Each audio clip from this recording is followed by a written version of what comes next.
Well, good evening, everyone. Thank you for joining us tonight. My name's Peter Bentley. I'm the Executive Director of the McKELL Institute, and it's with great pleasure that I welcome you all tonight for tonight's Inclusive Growth in Australia conversation event. Now, the concept of inclusive growth is a new framework, and it's essentially a new framework for considering public policy by integrating social policy and economic policy. It's based on the belief that strong social foundations and economic growth are intimately intertwined and actually codependent. You can't achieve sustained economic growth without strong social foundations, whether that's investment in human capital, healthcare, safety nets and equal opportunity. But similarly, social policies can't be delivered without economic growth. And while the goals of individual social policies may not be immediately economic, the thesis of inclusive growth is that they should demonstrate compatibility within an economic growth strategy. These are some of the big ideas that we'd like to start discussing tonight and continue throughout the year in this Inclusive Growth Agenda series. So thank you all for joining us tonight. Before we turn to our special guests, I'd like to introduce our host and a big supporter of the Inclusive Growth Agenda, Mr. John Azarias from Deloitte. Deloitte, as we all know, is one of the world's leading professional services firms operating in over 150 countries, 16 offices in Australia, 6,000 employees, and last year generated over $1 billion in revenue. Deloitte also play a key role in thought leadership, and there's actually some copies of a recent report from Deloitte, Positioning for Prosperity, which is part of their Building the Lucky Country series. And that's a project that's looking at identifying growth opportunities for Australia post the mining boom. It is a great report, and I encourage you all to grab a copy on your way out. It gives me great pleasure to introduce my friend John Azarias. John's a senior partner at Deloitte. He's the lead partner for New South Wales Treasury, Premier and Cabinet and Finance Services. He works with a whole range of companies, including financial services, manufacturing, retail, and as a result has an intimate understanding of the challenges our economy faces and the opportunities that are open to us. And John has been a strong supporter of the McKELL Institute since our establishment, but has also played a major role in encouraging the Institute to focus on issues such as inclusive growth.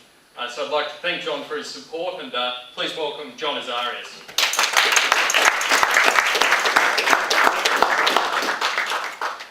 Thank you very much, Peter. Good evening, everyone.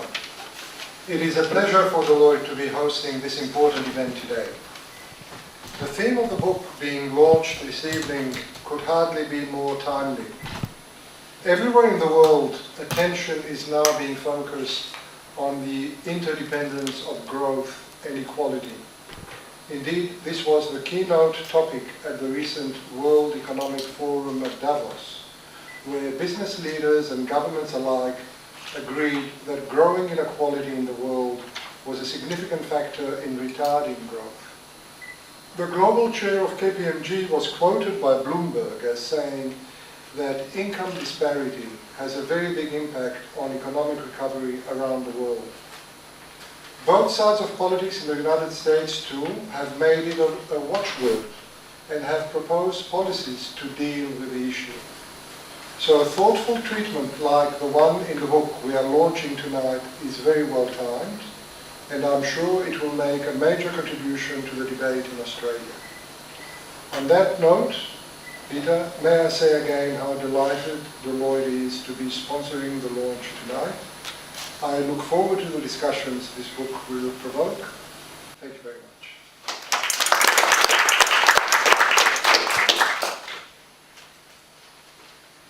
Well, thank you so much, John. Well, friends, it's with great pleasure that I can welcome and introduce our two guest speakers tonight, Professor Paul Smyth and Professor John Buchanan, the co-editors and contributors of Inclusive Growth in Australia. And when we thought of launching a discussion series around this topic, we couldn't think of two better people than the two that have literally written the book when looking at this issue. Paul and John have both contributed to the book and edited it, and it also includes contributions from Saul Eslake, Roy Green, Peter Whiteford and many others. Now Paul is a Professor of Social Policy at the University of Melbourne. He's a thinker in residence at the Brotherhood of St Lawrence and is the former General Manager of the Research and Policy Centre at the Brotherhood of St Lawrence. He's previously served as the Director of Social Policy in the School of Social Work and Social Policy at the University of Queensland and is a former Catholic priest who worked for 20 years in youth and family care. John Buchanan is a Professor at the University of Sydney and the Director of the University of Sydney Business School's work. Tonight is also about having a conversation, so we'll hear from Paul and John for about half an hour or so combined, and then we'll throw open questions and answers. We'll have a roving mic, and feel free not only to ask any questions, but also put forward your own views for John and Paul to comment on. So, without further ado, John and Paul, thank you very much. Thank you, Peter. I'm first, right. Okay, so I did come up from Melbourne especially for this, and even from the pre discussions outside, I've discovered that people are genuinely interested in this topic. And so I'll be very interested in the conversational side more than the presentational. After all, you can all go and get the book. So let me just say a little bit about this inclusive growth and how we came up with the idea of the book. And I'm really surprised. Tessa here from ACOS just gave it the great gong. She said, this is the idea of the 2014. You're right on the money, you're right on the mark with this concept of inclusive growth. Little did we know.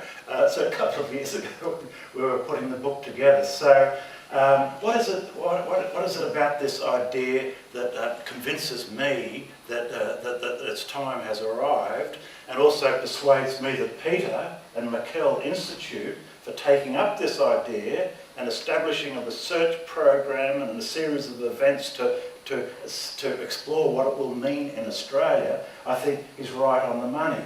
So not everybody's going to be persuaded, because having been at the Brotherhood as well as a professor, you have to have kind of two roles and two hats, and sometimes one can take over from the other. So as an academic, you're there to come up with, what's the latest thinking, what's the ideas in the research. You go down to the Brotherhood and you meet the people, and they want to know what's the university, what's research got to offer. So you end up with like a little menu of ideas. These could be good ideas for the future. And so that they go off and they try them out. And every so often, one idea really hits the marketplace out there, and there's a big response, and they come back and they say, more of this, more of this. So it's been through a process like that the Brotherhood, especially, my role down there in advocacy, pulled us more and more in this direction of this integration of economic and social policy and ultimately into inclusive growth. Now, why I think Peter is just so absolutely on the money is that it can be very exciting if you have a little policy idea and it takes off and gets into government somewhere. Oh, isn't that good? They established a program. Inclusive growth, it's not like that. Inclusive growth is a broad reframing of the whole economic and social policy agenda, which makes us rethink all sorts of aspects of how our economic and social policies work. So to have a change like that, this is more it only happens every now and then. The last time there was a change, a refashioning, a new paradigm, like inclusive growth, I would say was in the 80s. Keynesianism was failing. They went off to the researchers, and they came back with Hayek and Friedman, liberal economics, and it got going. And that's how we all know how it just transformed economic policy in Australia and really gave welfare one of its worst hidings we've had in the history of Australia, because that was the nature of the paradigm. The economy first, growth. That's the way we're going to build people's well-being and create wealth and welfare. So, what the proposition in the Inclusive Growth book is that paradigm, we're not here to bag the free market or any of that kind of stuff. There are many good things about it, but it's great failing.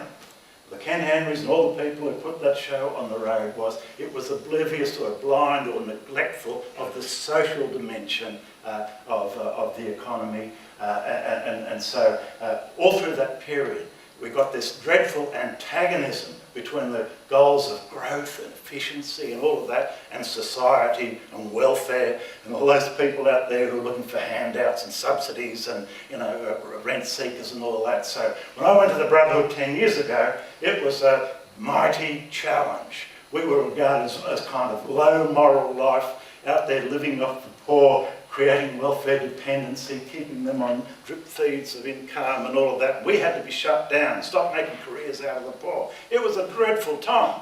So when I look at how far we've come down the track to this inclusive growth framework and all the solid work that's gone on and all the policy change that's gone on with governments, all the rethinking about social policy, I think we've come a very long way from the neoliberal period where social policy was neglected and misunderstood into the new position now where everybody wants to see an integration which leads to a strong economy, a strong society, and the two are interdependent.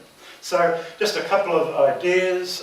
What were some of the key ideas? So when we're talking about inclusive growth, you'll see in the book, we're not holding up a flag and saying there's a new idea, it's going to begin today, the revolution starts today. Most of the big thinking, most of the key policy planks are already in place. And I think what the framework of this new theory is doing is helping people realise this is what we've been doing, and this is how we can bring it all together like in this new paradigm. So two of the key ideas. The first mighty big one, well embedded in Australian social and economic policy today, was when we finally broke with the idea that social policies were a cost on the economy, a drain on the budget, and through the third wave of economic reform that led to the National Reform Agenda and COAG, people, not just in Australia, but globally, said,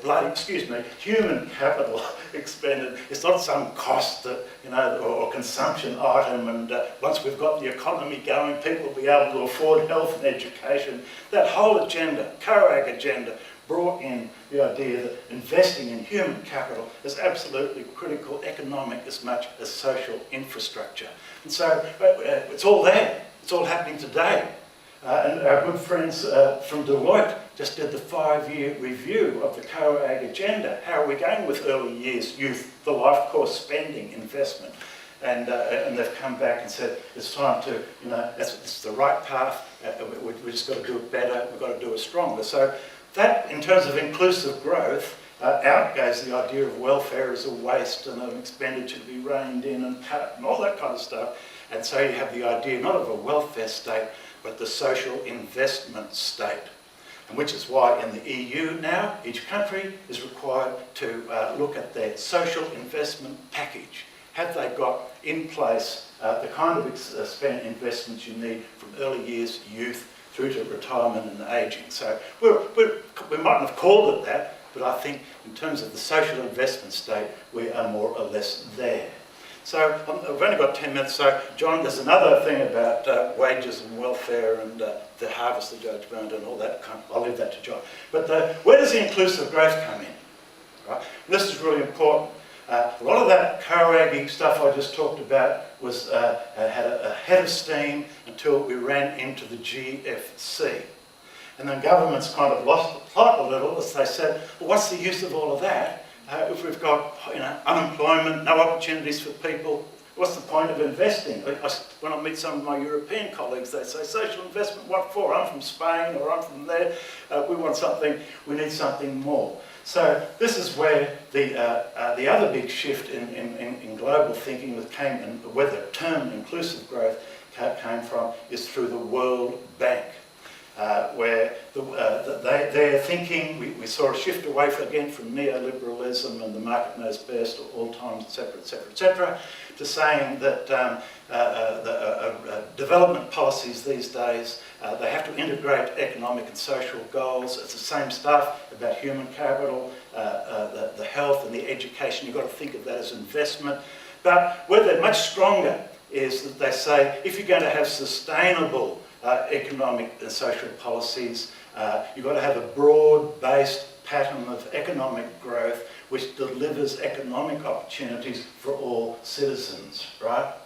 And so in China, for example, if you've got huge disparities between urban and rural populations in the economy, well, eventually that's got to be leveled out. So we don't have challenges, anything like that. But what the inclusive growth part reminds us of, and this is our biggest challenge, I think we've got the social pretty sorted, but you tell me where the policies of our leading parties which tell us where the jobs, the more and the better quality jobs are going to come from, which can, without which you cannot sustain any inclusive growth model. So maybe that's more John's department. In the book we talk about that. It's the biggest question mark over inclusive growth for Australia in the future. Where are the more and better jobs going to come from? Okay. Thanks, Paul. And I'd like to thank the organisers for putting this together tonight. I mean, it's often you write books and then you move on to the next topic, and Paul was the locomotive on this one. I was very much the fire and stoking the fire. But it is nice to see such interest. And I suppose I'd just like to reinforce Paul's main point, and that is we are at a very interesting moment in history. And I was bowled over the other day.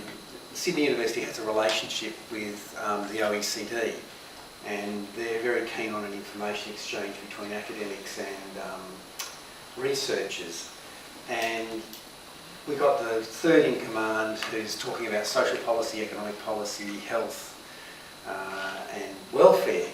And his three areas of concern were job quality, the social determinants of health, and the problems of inequality and the need for inclusive growth. Now, this is from the OECD, which has been lecturing us for 30 years on the benefits of free markets and the like. So Paul mentioned the World Bank is playing with these ideas. It's there in the OECD. The ILO has never been far away from this place. So internationally, there's a recognition that what was once a certainty is now a problem. And I suppose the main contribution that Paul and I were trying to do in helping put this book out is to really challenge the narratives. So there's an opportunity. People are now recognising that inequality is important, but they're putting a gloss on an old regime. And the challenge is, do we just need a gloss on the old regime, or do we need to go back to the basics and really think through what the objectives of economic policy are? And so the thing that pervades all the chapters of the book is we don't just want to have a bolt-on thing, we actually want to make a concern with fairness and equality integral to a growth regime. And I'll just give you a little work example of that, if you like, which is my chapter on employment and employment policy. And I suppose I use a narrative structure from T.S. Eliot. The Hollow Men is one of my favourite poems, and there's that section at the end, between the conception and the reality falls the shadow.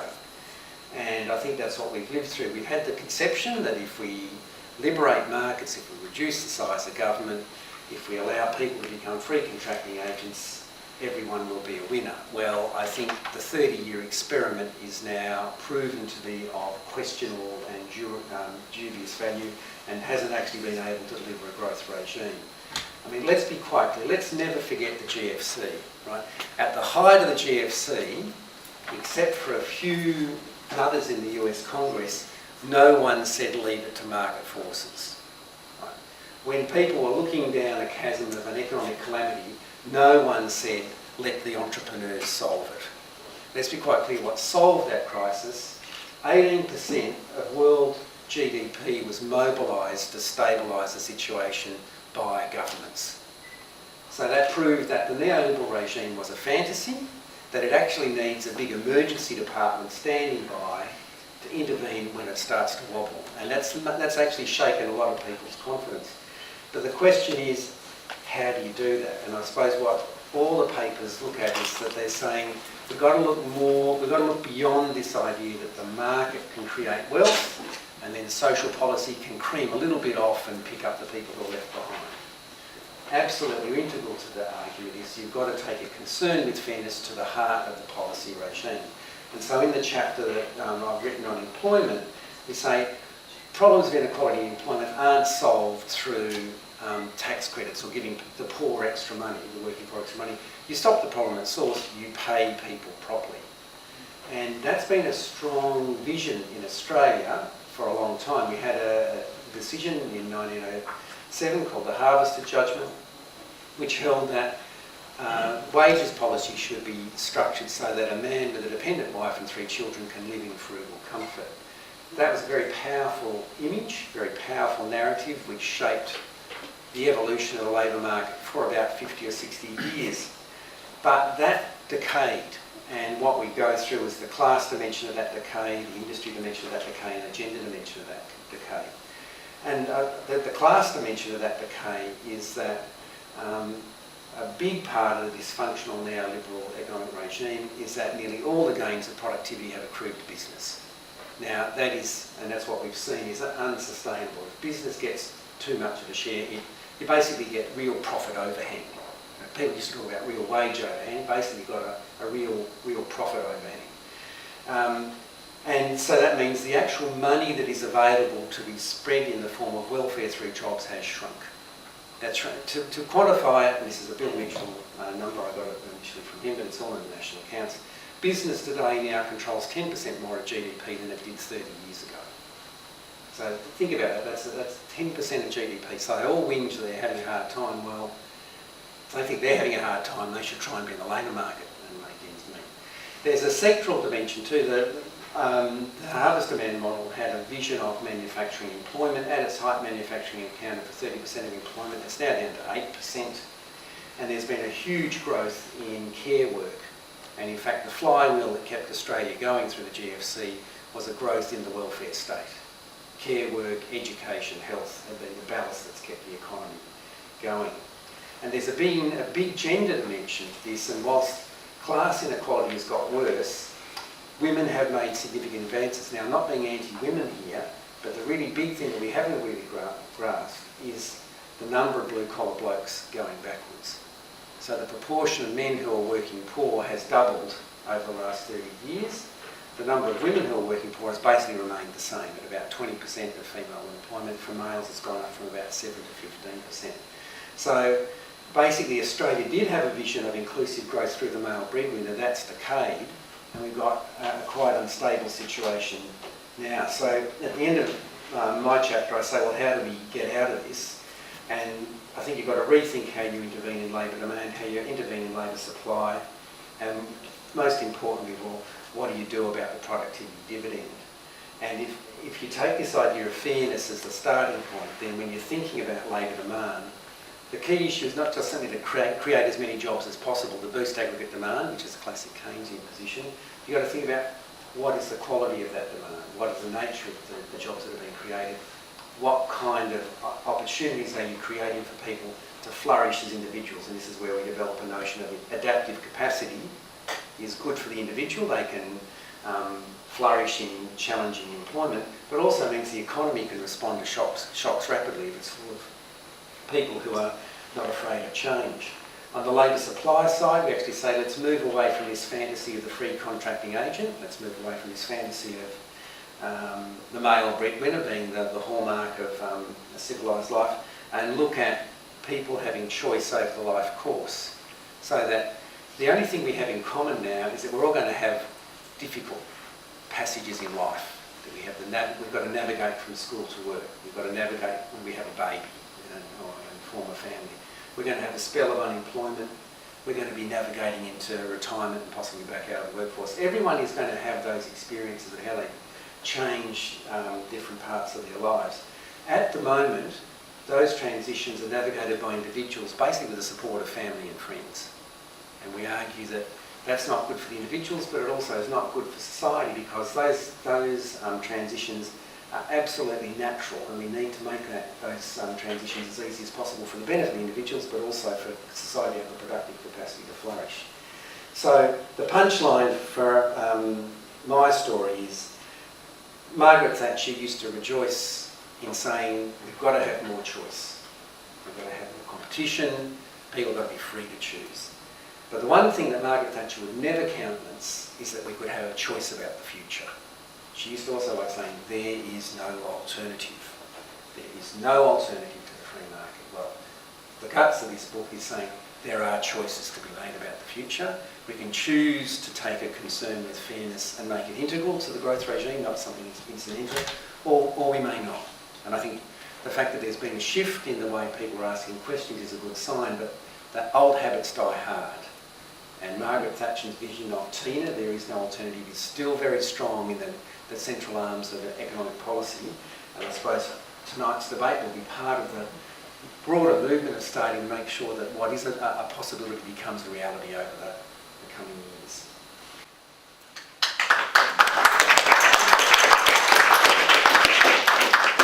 Well, thank you, Paul and John, for starting this conversation, and we might hand over if there are any questions. We'll have this mic rove around of Paul or John, or any comments. That's what I start. Hi. Thanks very much for that. Just a comment. It's interesting to note that in the last number of years, the biggest social problems that we've had in Australia would probably have been the Cronulla riots.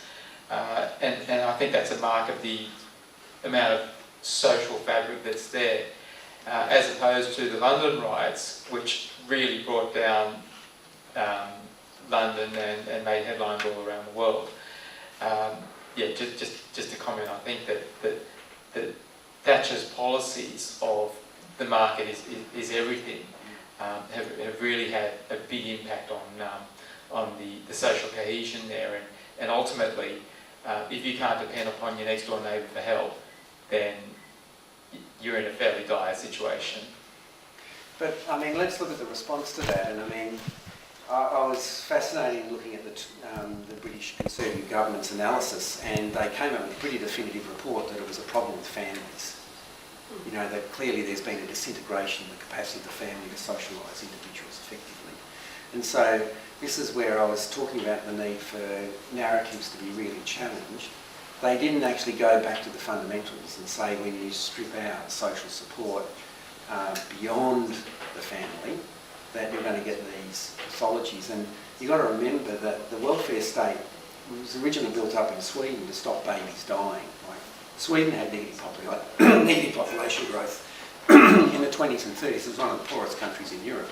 And the welfare state was created to help families. But the narrative that runs with the free market is that you have spontaneous families creating order in the private sphere and spontaneous order in the public sphere through the market.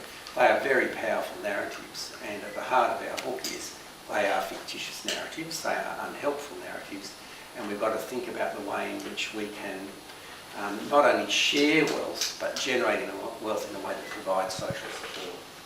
And so, yes, the riots are an indication, but don't underestimate the capacity of people to just inflect a narrative, not displace it, to keep themselves pretty secure.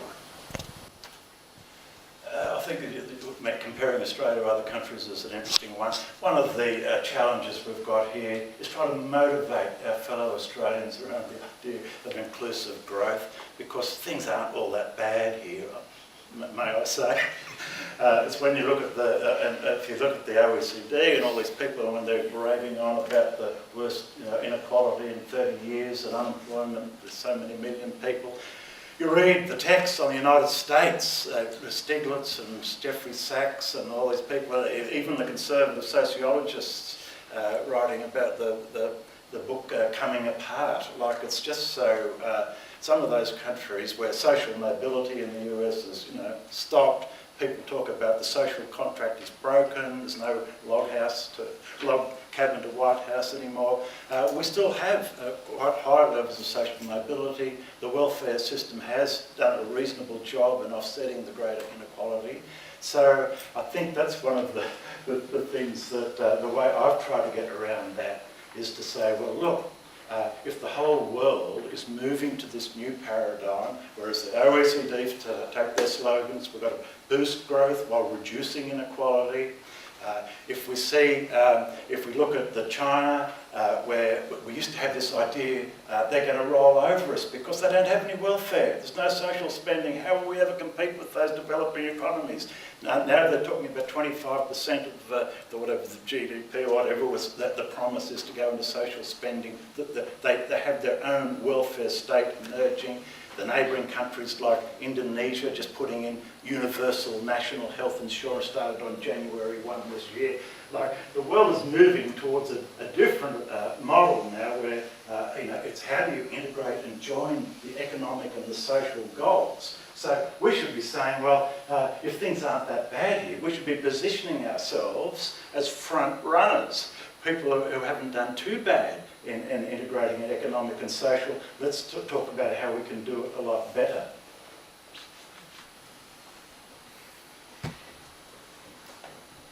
We'll get just up to Sue and then... So I'm the skeptic in the room. Very good. And so I'm only halfway through the book. Maybe by the time I get to the end you'll have convinced me that... sort of a couple of questions. One is, look, lots of issues, but just on international trends. Certainly, I mean, OECD's been doing some really interesting stuff around inequality. I mean, I read a report yesterday where they actually advocated higher tax regimes for the top 1%, which I found pretty extraordinary coming from, and and I get the World Bank and all that. It seems to me that there's this sort of international trend, and I don't know how real it is in substance, but certainly in talk. It's so far away from where the Australian government's thinking is. Like we're going back to almost the 90s, or to the Thatcher certainly pre-crash stuff. And so I'm not as optimistic as Paul is when he says everybody's on this trajectory. I just think I'm from a faith community. Well, I think we're being quite ahistorical anyway. But the other thing I think is a fundamental values thing I have about this. And look, we're trapped in it ourselves. I come from a union that covers early childhood education and care workers. We're running a campaign for, better jobs, better pay. And one of the arguments that we've come to realise that will probably help us win that campaign is about workforce participation, about human capital development for early years intervention with children, etc.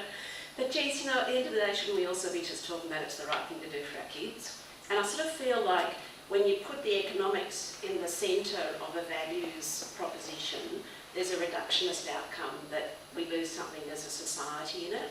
And I guess, and I know, Paul, you talk about that dilemma between social protection and social investment, but I just sort of feel like if we frame everything in terms of economics, don't we lose something in all of that if the starting point has always been really about what sort of society, what sort of humanity, what sort of family values, etc. we come from. And so I sort of, yes, I can see a lot of value in it, but I do worry about it being the starting point, I guess. Yeah, okay. Thank you very much, Louise. I'm